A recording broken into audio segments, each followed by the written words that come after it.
இவனை காட்டுல இப்போ மழைக்காலம் ஆரம்பமாகி இருந்தது. மீனுவும் அவளோட பொண்ணு லக்கியும் அவங்களோட கூட்டுல இருந்தாங்க.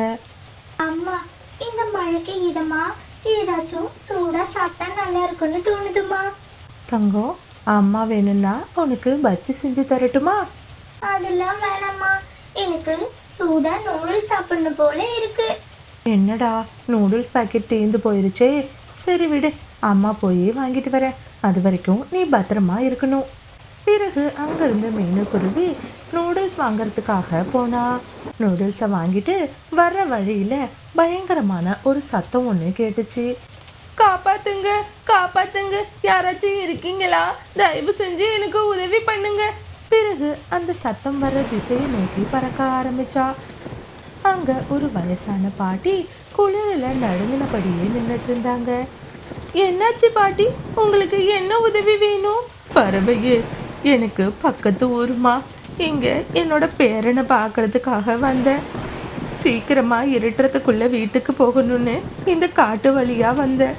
வரும்போது இந்த மழையில நான் மாட்டிக்கிட்டேன். என்னால் இந்த குளிரில் மேற்கொண்டு நடக்க முடியலம்மா. ரொம்ப பசியாகவும் இருக்கு.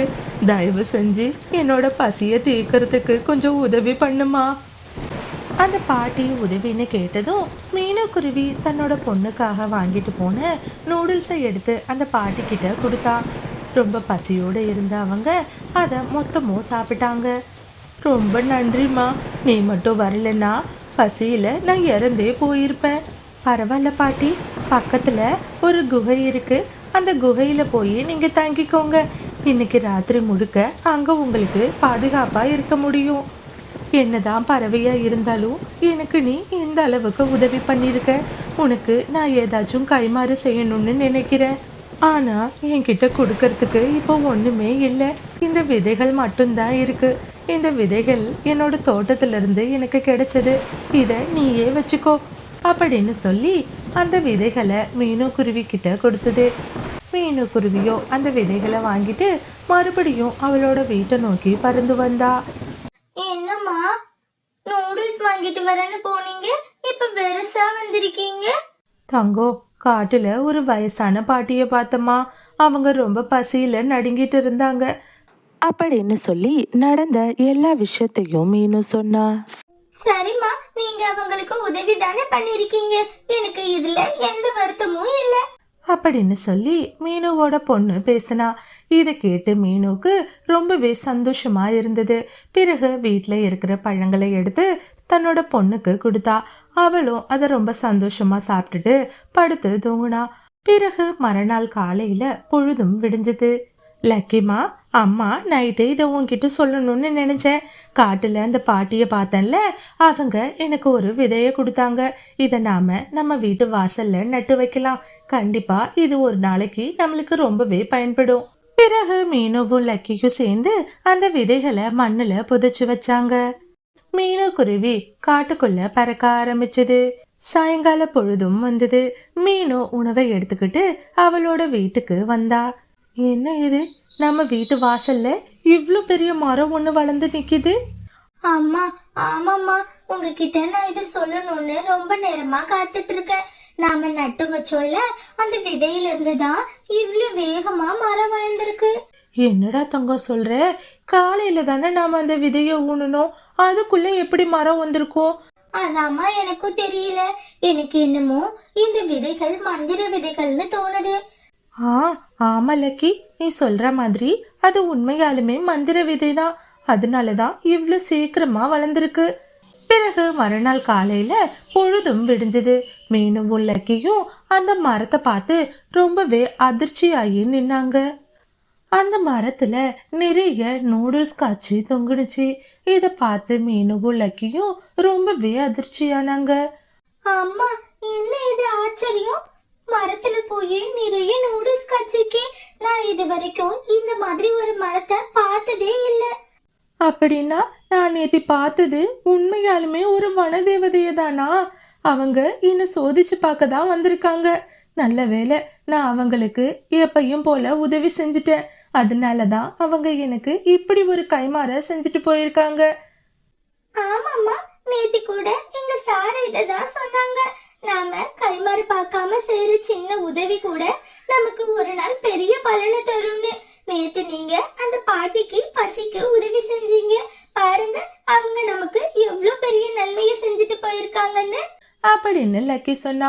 பிறகு மீனுவும் லக்கியும் ரொம்பவே சந்தோஷமா அந்த மரத்தை பார்த்துட்டு இருந்தாங்க. பிறகு மீனுவும் லக்கியும் தினமும் அந்த மரத்துல இருந்து நூடுல்ஸை அறுவடை செஞ்சாங்க. அதை வச்சு ஒரு பெரிய நூடுல்ஸ் கடையை திறந்தாங்க. இப்போ அந்த காட்டுல இருக்கிற எல்லா பறவைங்களும் மீனுவோட கடையில தான் நூடுல்ஸ் வந்து சாப்பிட்டாங்க. மீனுவோட கடைக்கு வர ஏழை பறவைங்களுக்கு மீனு குருவி இலவசமா நூடுல்ஸை கொடுத்தா. இதனால பறவைங்களும் ரொம்பவே சந்தோஷப்பட்டாங்க. இப்போ மீனு குருவி அவளுக்குன்னு சொந்தமா ஒரு பெரிய வீட்டையும் கட்டி முடிச்சா. அதுல தான் பொண்ணோட ரொம்ப சந்தோஷமா வாழ ஆரம்பிச்சா. இதுக்கு தான் நண்பர்களா சொல்றது, நாம கைமாறு பார்க்காம செய்யற சின்ன சின்ன உதவிகள் கூட ஒரு நாள் நமக்கு பெரிய பலனை தரும்னு. அதனால முடிஞ்ச வரைக்கும் நீங்களும் மற்றவங்களுக்கு உதவி செஞ்சு வாழ பாருங்க. இந்த மாதிரி நிறைய ஸ்டோரிஸை பார்க்க மறக்காம நம்மளோட சிட்டு பேர்ட் ஸ்டோரிஸ் சேனலை சப்ஸ்கிரைப் பண்ணுங்க. ஒரு நாள் காலையில சோலைவன காட்டுல இருக்கிற ஒரு ஆப்பிள் மரத்துக்கு மீனுக்குருவி வந்தது. அங்க இருக்கிற பழங்களை சுவைக்க ஆரம்பிச்சது. இது எல்லாத்தையும் பார்த்துட்டு இருந்த ராணிக்காகவும் ரொம்ப வேகமா அந்த இடத்துக்கு வந்தா. ஏன் மீனு, உனக்கு எவ்வளவு தைரியம் இருந்திருந்தா என்னோட பழத்தை நீ சாப்பிடுவ? ஒழுங்கா இங்க இருந்து ஓடி போயிடு, இல்ல என் கையால அடிபட்டே நீ செத்துருவ. அக்கா, என்ன இப்படி பேசுறீங்க? இந்த மரம் எல்லாருக்கும் பொதுவானது. இந்த காட்டுல நம்ம எல்லாரும் தானே ஒன்னா வாழ்றோம். அப்படி இருக்கும்போது எப்படி இந்த மரம் உங்களுக்கு சொந்தமாகும்? என்ன மீனு, ரொம்ப கொழுப்பேறி போச்சா என்ன? இங்க பாரு, ஆப்பிள் பழத்தை சாப்பிட்றதுக்கெல்லாம் ஒரு தகுதி வேணும். அந்த தகுதி உன்கிட்ட சுத்தமா கிடையாது. நீ இந்த பழத்தை சாப்பிடணும்னு மட்டும் இல்ல, உன் விரலால தொட கூட செய்யக்கூடாது. என்ன ராணியக்கா, தகுதி கிகுதின்னெல்லாம் பேசுறீங்க? இங்க பாருங்க, நானும் உங்களை மாதிரி ஒரு பறவை தான். எதனால நான் ஆப்பிள் பழத்தை சாப்பிடக்கூடாதுன்னு சொல்றீங்க? ஆப்பிள் பழத்தை பெரிய பெரிய பறவைங்க தான் சாப்பிடணும்.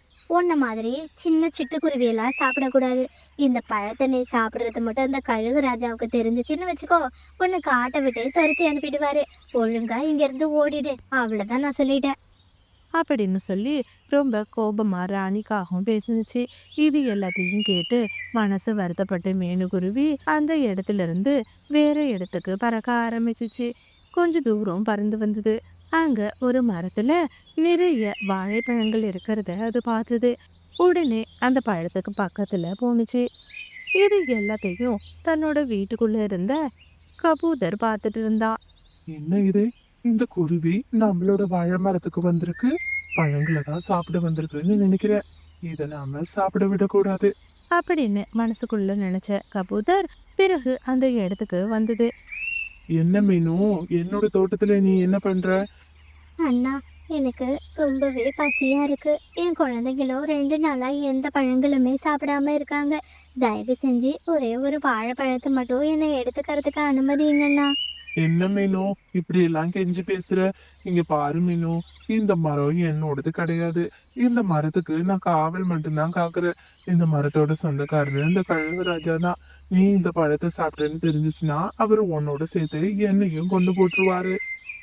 என்னண்ணா இப்படி சொல்லிட்டீங்க? தயவு செஞ்சு ஒரு பழத்தை மட்டும் நான் எடுத்துக்கிறேனே.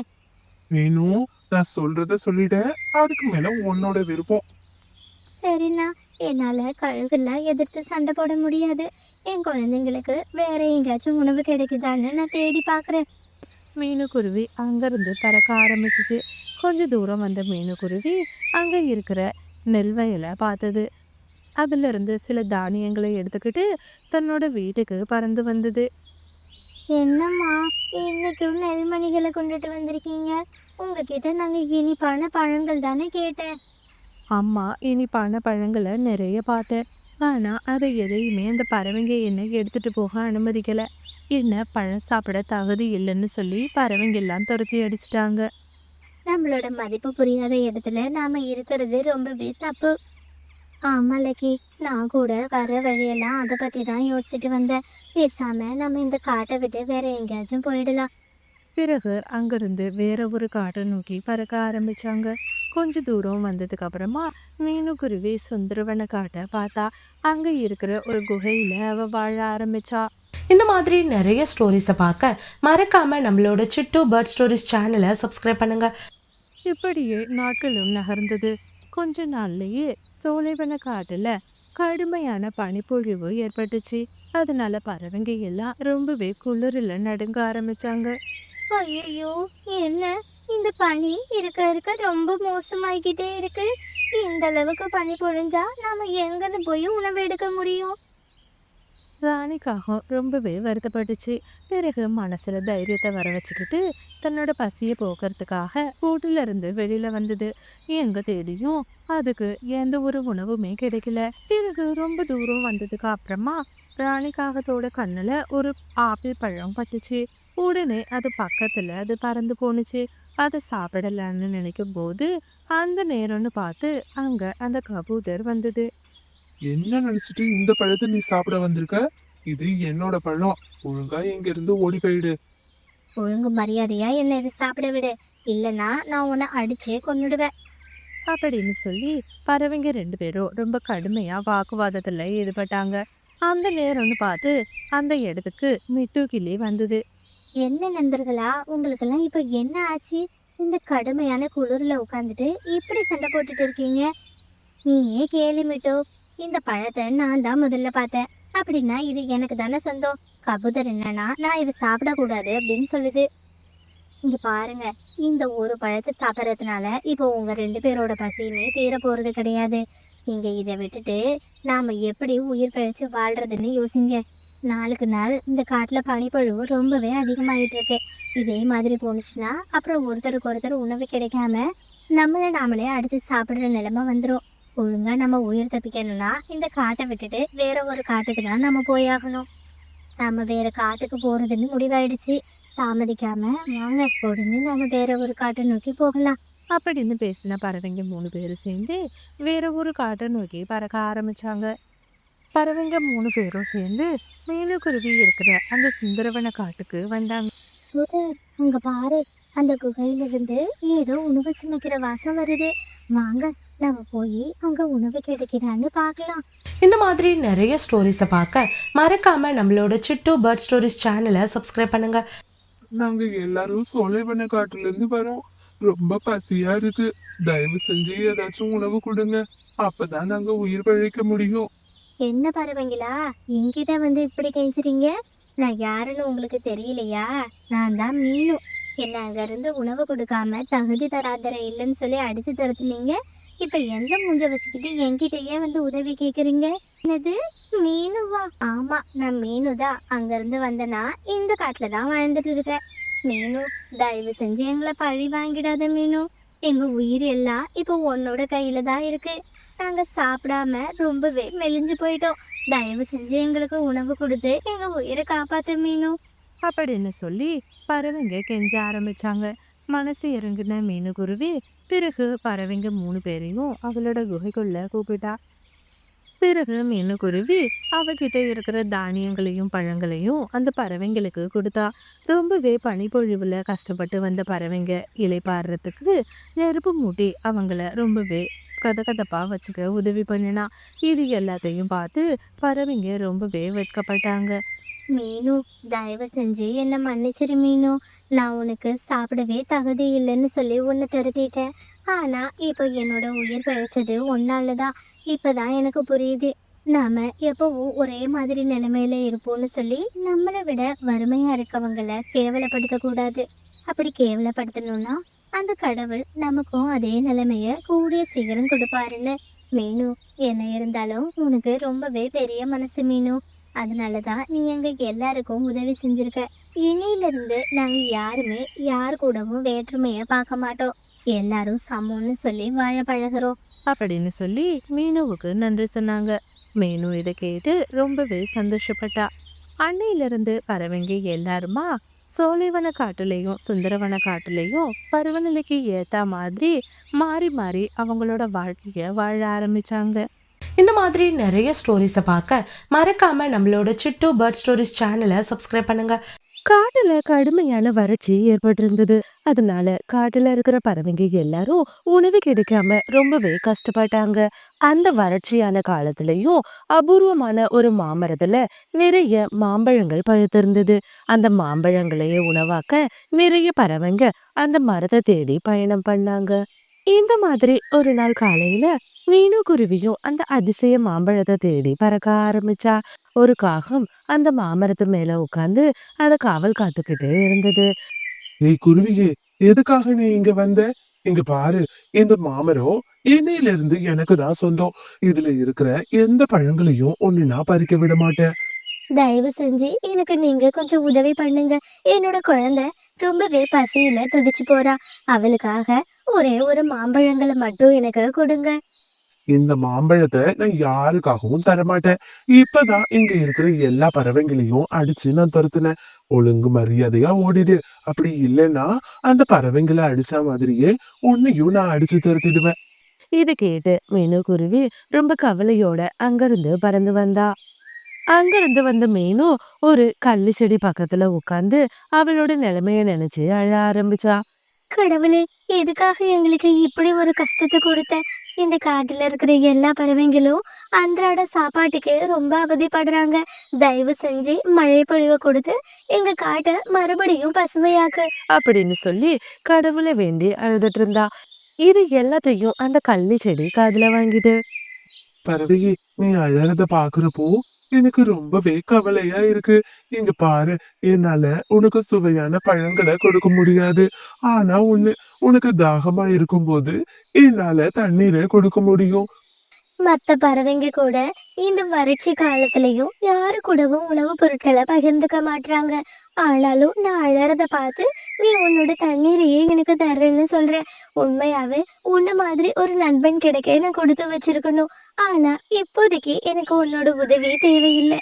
இங்க பாரு, நீ எதை நினைச்சும் கவலைப்படாத. உனக்கு எப்ப தண்ணி தேவைப்பட்டாலும் தாராளமா நீ என்ன வந்து பார்க்கலாம். அப்படின்னு சொன்னது. பிறகு மீனுக்குருவி அங்கிருந்து ரொம்ப சோகமா பறந்து போனா. போற வழியில வறண்டு போன ஒரு ஆப்பிள் மரத்துல ரெண்டே ரெண்டு ஆப்பிள் பழங்கள் மட்டும் இருந்தது. அத பார்த்த மீனு ரொம்பவே சந்தோஷப்பட்டா. பிறகு அந்த ஆப்பிள் பழங்களை எடுத்துக்கிட்டு தன்னோட வீட்டை நோக்கி பறக்க ஆரம்பிச்சா. அவத்துட்டு வந்த அந்த ஆப்பிள் பழத்தை தன்னோட பொண்ணு சாஷா கிட்ட கொடுத்தா. பசியோட இருந்த அந்த குட்டி பறவை அதை ரொம்பவே ரசிச்சு சாப்பிட்டுச்சு. இந்த மாதிரியே நாட்களும் நகர ஆரம்பிச்சது. இப்போ மிச்சம் மீதி இருக்கிற தண்ணியும் குளங்குட்டையில அடியோட வற்றி போயிடுச்சு. இதனால பறவைங்க எல்லாரும் ரொம்பவே கடுமையான தண்ணீர் தாகத்துல தவிக்க ஆரம்பிச்சாங்க. ஒரு நாள் காலையில உணவு தேடி போகும்போது ஆத்தங்கர ஓரத்துல உட்கார்ந்த காலுக்காகவும் ரொம்பவே அழுதபடியே கவலைப்பட்டுக்கிட்டு இருந்தது. உடனே காலுவை பார்த்த மீனு அது பக்கத்துல போனா. என்னாச்சு காகமே? எதுக்காக நீ ரொம்ப சோகமா இருக்க? உன்னோட பழ மரத்துல பழங்கள் தீர்ந்துருச்சா என்ன? இல்ல பறவையே, என்கிட்ட போதுமான அளவுக்கு பழங்கள் இருக்கு. ஆனாலும் என்னால எவ்வளவு நாளைக்கு தான் பழத்தையே சாப்பிட முடியும்? ரொம்ப தாகமா இருக்கு. ஆனா குடிக்கிறதுக்கு ஒரு சொட்டு தண்ணி கூட எனக்கு கிடைக்கல. அப்படின்னு சொல்லி அழ ஆரம்பிச்சது. நாமளும் காலையில இருந்து உணவை தேடி அலையிறோம். ஆனா எங்க தேடியும் நமக்கு உணவே கிடைக்கல. பேசாம இந்த காகத்துக்கு தண்ணீரை கொடுத்துட்டு நாம அதுகிட்ட இருந்து சில பழங்களை வாங்கிக்கலாம். அப்படின்னு மனசுக்குள்ள யோசிச்ச மீனு, காகமே, இங்க பாரு. என்னால உனக்கு தண்ணீரை கொடுக்க முடியும். ஆனா ஒண்ணு, அதுக்கு பதிலா நீ எனக்கு சில பழங்களை கொடுக்கணும். பறவையே, தயவு செஞ்சு தண்ணீரை கொடு. சில பழங்கள் என்ன, உனக்கு போதும் போதும்னு சொல்ற அளவுக்கு நான் பழங்களை தர்றேன். அப்படின்னு சொன்னது. பிறகு மீனுக்குருவி அங்கிருந்து ரொம்ப வேகமா அந்த கள்ளி செடியை நோக்கி பறக்க ஆரம்பிச்சா. செடியே, எனக்கு அவசரமா கொஞ்சம் தண்ணி தேவைப்படுது. தயவு செஞ்சு உன்னோட தண்ணீரை நான் கொஞ்சம் எடுத்துக்கிறேன். இங்க பாரு பறவையே, உனக்கு எவ்வளவு தண்ணி தேவைப்படுதோ தாராளமா நீ எடுத்துக்கோ. அப்படின்னு சொன்னது. பிறகு மீனுக்குருவி அவ வாயாலேயே துளையிட்டு அதுல இருக்கிற தண்ணீரை எடுத்தா. பிறகு அந்த தண்ணீரை எடுத்துக்கிட்டு ரொம்ப வேகமா காகத்துக்கிட்ட வந்தா. இந்த மாதிரி நிறைய ஸ்டோரிஸை பார்க்க மறக்காம நம்மளோட சிட்டு பேர்ட் ஸ்டோரிஸ் சேனலை சப்ஸ்கிரைப் பண்ணுங்க. என்ன குருவியே, தண்ணீர் எடுத்துட்டு வரேன்ட்டு போன, இப்போ வேற எதையோ எடுத்துட்டு வந்திருக்க. இங்க பாரு காகமே, இதுவும் தண்ணி தான். ரொம்ப சுத்தமான இயற்கையா கிடைக்கக்கூடிய தண்ணீர். இதை குடிச்சின்னா கண்டிப்பா உன்னோட தாகம் தீந்துரும். அப்படின்னு சொன்னது. பிறகு காகமும் அதோட தாகத்துக்கு இதமா அந்த தண்ணீரை குடிச்சது. வாசனை தான் கொஞ்சம் மோசமா இருக்கு. ஆனா தண்ணீர் உண்மையாவே ரொம்ப சத்தாவும் சுவையாவும் இருக்கு. இந்த பறவையே, நீ கேட்ட மாதிரியே உனக்காக மாம்பழங்களை நான் எடுத்துட்டு வந்திருக்கேன். அப்படின்னு சொல்லி மாம்பழங்களை மீனு கிட்ட கொடுத்துச்சு. இத பார்த்த மீனு ரொம்பவே சந்தோஷப்பட்டா. பிறகு இந்த பழங்களை எடுத்துட்டு போய் தன்னோட பொண்ணு கிட்ட கொடுத்தா. இப்போ மீனுவும் அவ குழந்தையும் ரொம்பவே சந்தோஷமா அந்த பழங்களை சாப்பிட்டாங்க. அன்னையிலிருந்து காகமும் மீனுவும் ரொம்பவே நெருங்கிய நண்பர்களா மாறிட்டாங்க. ஒருத்தருக்கு ஒருத்தர் தேவையான உதவிகளை செஞ்சு ரொம்ப சந்தோஷமா வாழ்ந்துட்டு இருந்தாங்க. கொஞ்ச நாள்லயே காட்டோட வறட்சி நிலை மாறி காட்டுல மழை பெய்ய ஆரம்பிச்சது. அதனால மறுபடியும் அந்த காடு ரொம்ப செழிப்பான காடா மாறினது. காகமும் ரொம்பவே நெருக்கமான நண்பர்களாவே வாழ்ந்தாங்க. இந்த ஸ்டோரி உங்களுக்கு பிடிச்சிருந்துச்சுன்னா லைக் பண்ணிட்டு இந்த மாதிரி நிறைய ஸ்டோரிஸை பார்க்க மறக்காம நம்மளோட சிட்டு பேர்ட் ஸ்டோரிஸ் சேனலை சப்ஸ்கிரைப் பண்ணுங்க. தேங்க்ஸ் ஃபார் வாட்சிங்.